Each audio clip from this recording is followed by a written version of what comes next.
Bismillahirrahmanirrahim. Assalamualaikum warahmatullahi wabarakatuh. Waalaikumsalam warahmatullahi wabarakatuh. Waalaikumsalam warahmatullahi wabarakatuh. Waalaikumsalam warahmatullahi wabarakatuh. Alhamdulillahirabbil alamin wa bihi nasta'in wa ala umuri dunya waddin. Wassalatu wassalamu ala asrofil anbiya'i wal mursalin wa ala alihi washabihi ajma'in. Pertama-tama saya ucapkan terima kasih kepada semuanya yang telah mengikuti acara PKM ini. Sebelumnya, perkenalkan nama saya Nenden Oktaviani sebagai moderator.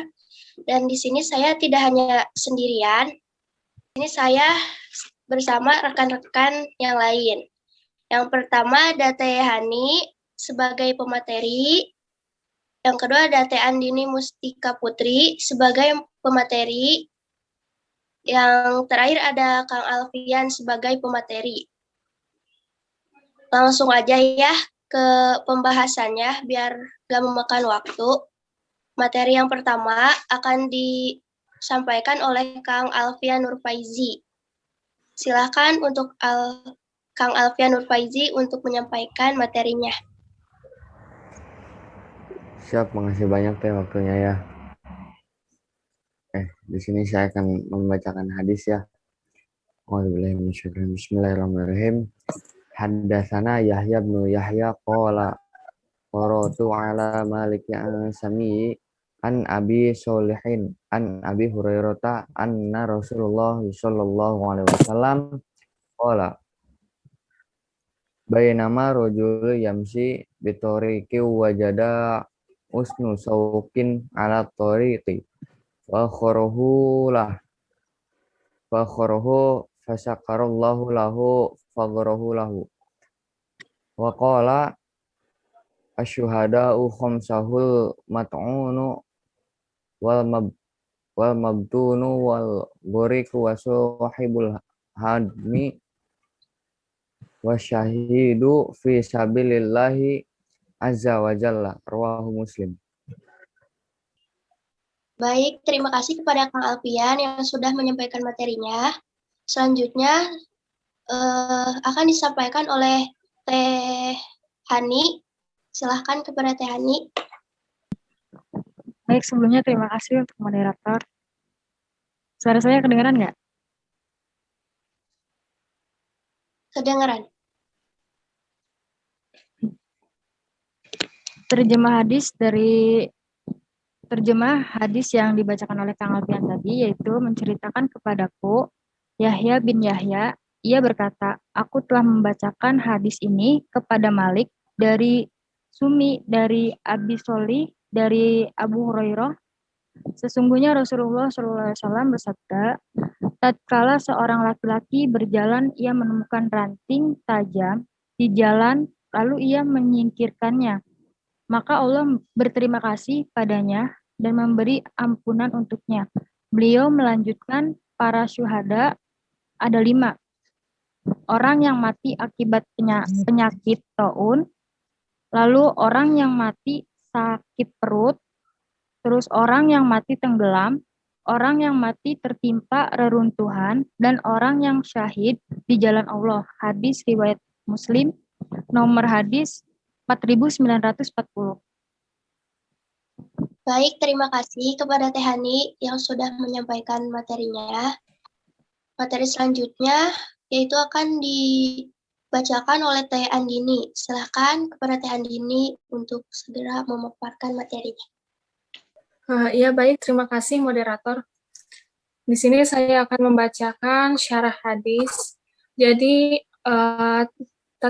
kalimat tatkala seorang laki-laki berjalan, ia menemukan ranting tajam di jalan, lalu ia menyingkirkannya. Maka Allah berterima kasih padanya dan memberi ampunan untuknya. Dalam hadis menunjukkan keutamaan menyingkirkan bahaya dari jalanan. Perbuatan ini termasuk ke dalam cabang-cabang iman yang paling rendah. An-Nawawi saat mensyarah hadis ini menyebutkan beberapa arti dari kata di atas, diantaranya beberapa arti dari Beberapa arti dari kata al-mabtuf diantaranya adalah penderita sakit perut, yaitu diare, penderita edema atau busung air, orang yang membusuk perutnya, atau orang yang mati karena sakit perut secara umum. Adapun kata al-gori adalah orang yang mati tenggelam di air, dan kata Du'ubi Has Alama berpendapat bahwa kondisi-kondisi kematian dalam hadis di atas dihitung sebagai kesyahidan oleh Allah karena keganasan dan kesakitan yang luar biasa yang ditimbulkannya. Maksud syahid di sini, selain yang gugur di medan perang, adalah mereka Maksud syahid di sini, yaitu selain yang gugur di medan perang, adalah mereka di akhirat kelak akan mendapatkan pahala seperti para syuhada yang gugur di medan perang meskipun di dunia mereka dimandikan dan disolatkan. Orang yang mati syahid terbagi menjadi 3 macam. Pertama, syahid di dunia dan di akhirat, yaitu orang yang terbunuh dalam perang melawan orang-orang kafir. Kedua, syahid di akhirat, yaitu mereka yang disebutkan dalam hadis di atas. Ketiga, syahid di dunia, bukan di akhirat, adalah mereka yang haus akan harta rampasan perang, atau gonimah, atau mati saat lari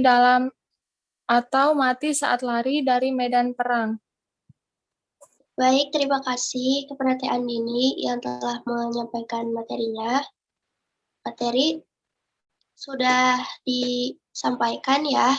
Sekarang masuk ke sesi tanya jawab. Silahkan apabila ada yang ingin bertanya, boleh langsung bertanya atau bisa di kolom chat ya.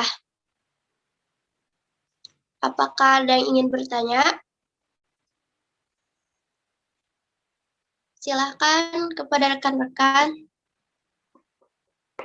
Ada yang mau nanya? Oke, ada pertanyaan ya di kolom chat. Dari Kang Agil, pertanyaannya, apakah jenazah korban wabah corona termasuk syahid? Baik, terima kasih Kang Agil sudah bertanya. Pertanyaan kami tampung dulu ya. Silakan untuk yang lainnya. Mungkin ada yang ingin bertanya lagi. Silakan kepada pemateri. Mungkin ada yang ingin menjawab pertanyaan dari Kang Agil.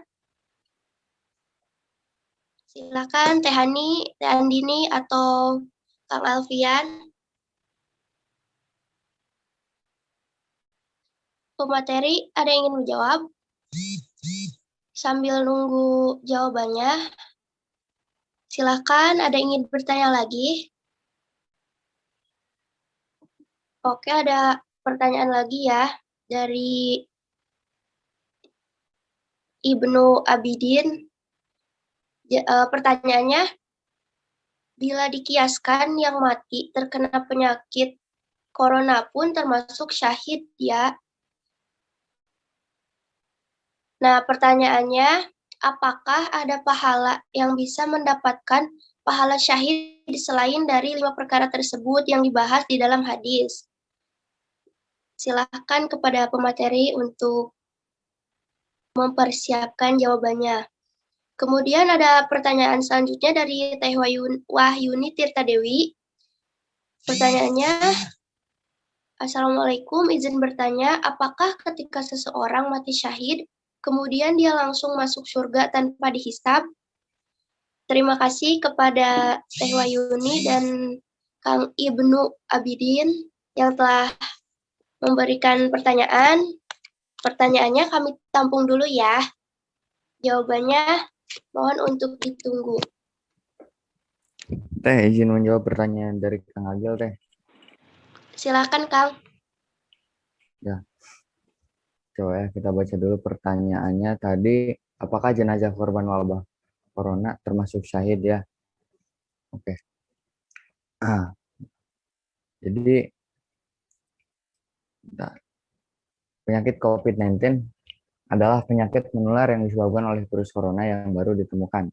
Sebagian besar orang yang tertular COVID-19 akan mengalami gejala ringan, ya, hingga sedang dan akan pulih tanpa penanganan khusus. Cara penyebarannya ditransmisikan melalui percikan air liur atau droplet yang dihasilkan saat orang yang terinfeksi batuk, bersin, atau menghembuskan napas. Droplet ini terlalu berat dan tidak bisa bertahan di udara, sehingga dengan cepat jatuh dan menempel pada lantai atau permukaan lainnya. Penularan COVID-19 dapat terjadi karena menyentuh permukaan benda yang terkontaminasi lalu menyentuh mata, hidung, atau mulut.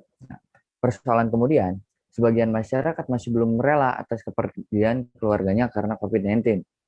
Bahkan mereka merasa dihantui oleh stigma sebagian orang bahwa meninggal karena COVID-19 itu adalah balasan atau hukuman dari Allah Subhanahu wa taala. Dengan adanya stigma seperti ini, kemudian keluarga yang ditinggalkan merasa takut, terkucilkan, dan dijauhi oleh masyarakat, khususnya tetangga di sekelilingnya. Belum lagi mereka juga kadang merasa minder sendiri karena kepergian keluarganya akibat COVID-19. Nah, harusnya hal seperti ini tidak perlu terjadi apalagi yang beragama Islam. Mengapa? Karena di dalam sejarah Islam, penyakit seperti ini bukanlah hal baru dan meski dalam bentuk dan nama yang lain. Berdasarkan kondisi di atas, di sini dibutuhkan pencerahan kepada mereka yang kebetulan keluarganya meninggal karena COVID. Sekaligus memberi kabar gembira kepada mereka bahwa keluarga mereka yang meninggal tersebut tidak sia-sia, tapi justru mereka mendapat rahmat Allah Subhanahu wa taala dan digolongkan orang yang mati syahid. Lembaga Fatwa Mesir Darul Ifta menyatakan bahwa kematian disebabkan oleh COVID masuk dalam kategori mati karena taun. Karena pengertian taun menurut ulama dan ahli bahasa adalah penyakit menular secara umum. Sejalan dengan Fatwa Darul Ifta, Lembaga Basul Masail atau LBM, pengurus besar Nahdlatul Ulama PBNU menyebutkan bahwa seseorang yang meninggal akibat COVID-19 berstatus syahid akhirat. Mereka juga dapat meraih kedudukan syahadah atau mati syahid. Nah, kedua fatwa lembaga di atas diperkuat dalam salah satu hadis. Nabi mengatakan dari Aisyah radhiyallahu an, istri Nabi Muhammad SAW, Aisyah berkata, aku bertanya kepada Rasulullah SAW tentang taun. Rasulullah lalu menjawab, sesungguhnya wabah taun atau penyakit menular dan mematikan itu adalah ujian yang Allah kirimkan kepada siapa saja yang dikehendakinya, dan Allah juga menjadikan sebagian rahmat atau bentuk kasih sayang bagi orang-orang beriman.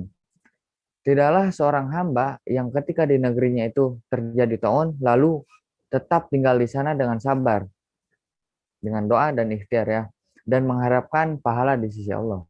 Dan pada saat yang sama ia sadar tak akan ada yang menimpanya selain telah digariskannya. Maka tidak ada balasan lain kecuali baginya pahala seperti pahala syahid. Hadis riwayat Bukhari. Sekian jawaban dari saya, kurang lebihnya mohon maaf ya. Terima kasih. Oke, terima kasih banyak Kang Alfian untuk jawabannya. Barangkali Teh Hani atau Teh Andini mau menambahkan? Kalau tidak ada, saya izin menambahkan sedikit ya. Jadi ada ya, Abu Dawud meriwayatkan hadis Rasulullah yang menyebut 7 jenis syahadah atau mati syahid selain gugur di medan perang, yaitu orang yang kena taun atau wabah, korban tenggelam, orang yang mati karena sakit lambung, orang yang mati karena sakit perut, diare salah satunya, korban terbakar, korban runtuhan, dan ibu hamil yang gugur dalam persalinan. Jadi jika dilihat dari hadis ini ya, orang yang terkena wabah itu termasuk ke dalam orang yang mati syahid.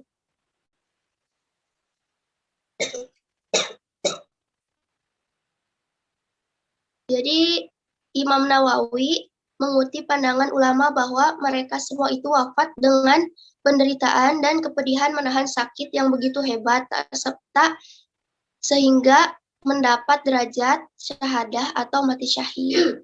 Mungkin segitu saja tambahan dari saya. Oke, dilanjut ya. Tadi pertanyaan dari Kang Agil sudah dijawab. Selanjutnya, pertanyaan dari Kang Ibnu Abidin, yaitu apakah ada pahala yang setara, yang sama dengan orang yang mati syahid? Silahkan kepada pemateri untuk dijawab.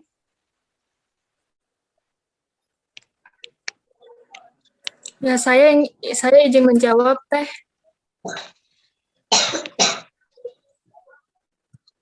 Silahkan Teh Andini. Baik, sebelumnya izin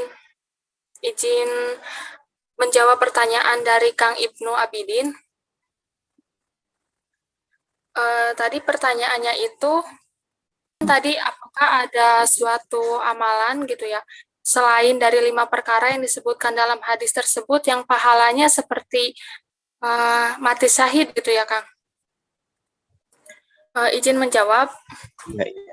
Jadi ada 5 amalan jika kita melakukan salah satunya atau menimpa kita akan mendapatkan pahala syahid gitu. Yang pertama yaitu bersabar di zaman fitnah.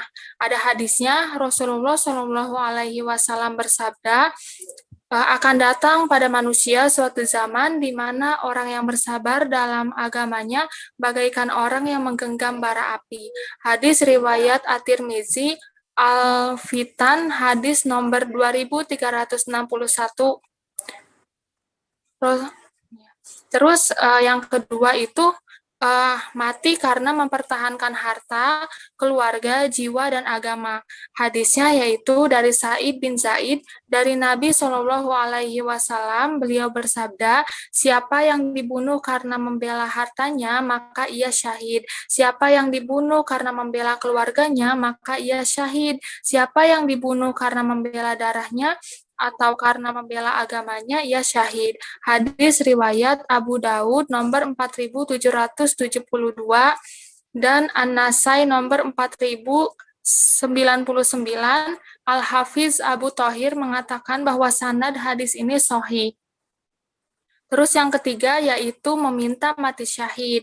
Nabi Shallallahu Alaihi Wasallam bersabda, barang siapa memohon dengan jujur kepada Allah agar mati syahid, maka Allah akan sampaikan ia kepada kedudukan para syuhada walaupun ia mati di atas ranjangnya. Hadis riwayat Muslim nomor 3532. Dan yang keempat yaitu mengatakan yang hak kepada penguasa. Nabi Shallallahu Alaihi Wasallam bersabda, jihad yang paling afdol adalah berkata benar di hadapan pemimpin zolim. Hadis riwayat Abu Daud nomor 4344, Ibnu Majah nomor 4011 disahihkan oleh Syekh Albani. Dan yang kelima yaitu mati karena beberapa penyakit yang mengerikan. Nah, hadisnya yaitu orang yang mati syahid ada 5, yakni orang yang mati karena taun, wabah, orang yang mati karena menderita sakit perut, orang yang mati tenggelam, orang yang mati karena tertimpa reruntuhan, dan orang yang mati syahid di jalan Allah. Nah, itu yang kelima itu yang 5 perkara yang tadi disebutkan di dalam hadis ya. Jadi yang selain 5 perkara itu yang mendapatkan pahala syahid itu, yang pertama bersabar di zaman fitnah, yang kedua mati karena mempertahankan harta, keluarga, jiwa, dan agama, yang ketiga meminta mati syahid, dan yang keempat mengatakan yang hak kepada penguasa, dan yang 5 perkara tadi yang mati karena wabah, orang yang mati karena menderita sakit perut, orang mati tenggelam, orang mati karena tertimpa reruntuhan, dan orang yang mati syahid di jalan Allah itu termasuk poin yang kelima, yaitu mati karena beberapa penyakit yang mengerikan. Mungkin cukup sekian Teh dari saya. Oke, terima kasih banyak untuk Teh Andini yang sudah menjawab pertanyaan dari Kang Ibnu Abidin. Bagaimana Kang Ibnu Abidin, apakah puas dengan jawabannya? Iya, alhamdulillah sangat puas dengan jawabannya. Selanjutnya, pertanyaan dari Teh Wahyuni, apakah orang yang mati syahid itu langsung masuk surga tanpa dihisab? Silahkan kepada pemateri untuk menjawab pertanyaan dari Teh Wayuni. Oke, sambil menunggu jawaban pertanyaan dari Teh Wayuni, ini ada satu lagi ya yang bertanya. Assalamualaikum, izin bertanya dari Teh Nita, apakah perbedaan taun dan wabah? Apakah keduanya itu sama? Apa beda? Mohon penjelasannya. Terima kasih. Oke, terima kasih Teh Nita yang sudah bertanya. Pertanyaannya kami tampung dulu ya. Untuk jawabannya ditunggu. Silahkan untuk pemateri, mungkin ada yang mau menjawab, atau dari rekan-rekan semua, ada yang ingin menjawab, menambahkan gitu. Silahkan ya. Oke, untuk mempersingkat waktu,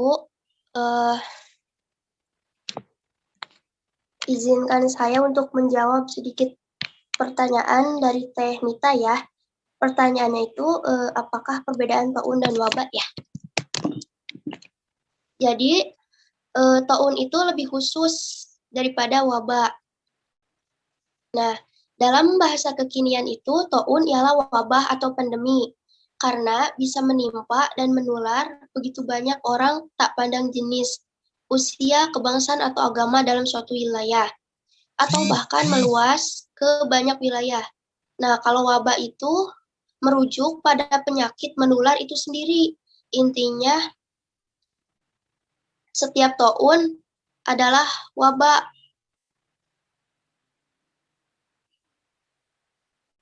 Tapi wabah itu bukan taun. Jadi gimana ya? Kalau misalnya taun itu kayak luas gitu. Tapi kalau misalnya taun itu kayak luas gitu ya, ibaratnya. Tapi kalau misalnya wabah itu sempit gitu. Kan kalau taun itu kayak pandemi nih, bisa menimpa ke banyak orang. Dia nggak mandang usia kayak COVID sekarang ini kan. Nggak mandang jenis kelamin, usia, kebangsaan, agama itu enggak kan. Nah itu tuh ya luas gitu. Tapi kalau misalnya wabah, itu penyakit menular itu sendiri. Bagaimana Teh Yunita untuk jawabannya? Apakah puas atau kurang? Baik, terima kasih. Puas, Teh. Oke, sama-sama Teh.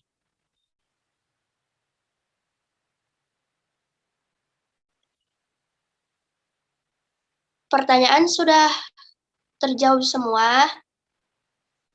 Selanjutnya, oke, makasih buat teman-teman yang udah bertanya ya. Sesi tanya jawab sudah berakhir. Dilanjut ke sesi berikutnya yaitu pelajaran apa sih gitu yang dapat dipetik dari hadis ini. Yang akan disampaikan oleh pemateri selanjutnya yaitu Teh Selin Marcella. Silakan kepada Teh Selin untuk menyampaikan materinya. Baik, Nenen, makasih. Jadi di sini pelajaran yang dapat dipetik dari hadis tersebut, hadis di atas memasukkan matun atau orang yang meninggal karena wabah taun ke dalam kelompok syuhada, orang-orang yang mati syahid. Maka berdasarkan hal tersebut, orang muslim yang meninggal akibat COVID-19 tergolong ke dalam syuhada apabila dikiaskan dengan matun. Namun menurut Imam An-Nawawi, syahidnya orang yang meninggal karena wabah tersebut ke dalam kelompok syahid di akhirat. Berbeda dengan muslim yang gugur di medan perang, yang syahidnya di dunia dan akhirat. Begitu aja pelajaran yang dapat dipetik. Barangkali rekan-rekan saya ada yang mau menambahkan. Oke, terima kasih kepada Teh Selin yang telah memaparkan materinya. Oke, materi semua sudah disampaikan, pertanyaan juga sudah dijawab semua ya. Jadi kita akhiri aja kegiatan PKM hari ini. Terima kasih kepada semuanya yang telah berpartisipasi mengikuti kegiatan PKM ini. Semoga sehat selalu, ya, terhindar dari wabah yang sedang ada ini. Oke, saya akhiri ya. Saya sebagai moderator mengakhiri kegiatan PKM ini. Wassalamualaikum warahmatullahi wabarakatuh. Waalaikumsalam Waalaikumsalam warahmatullahi wabarakatuh. warahmatullahi wabarakatuh. Warahmatullahi wabarakatuh.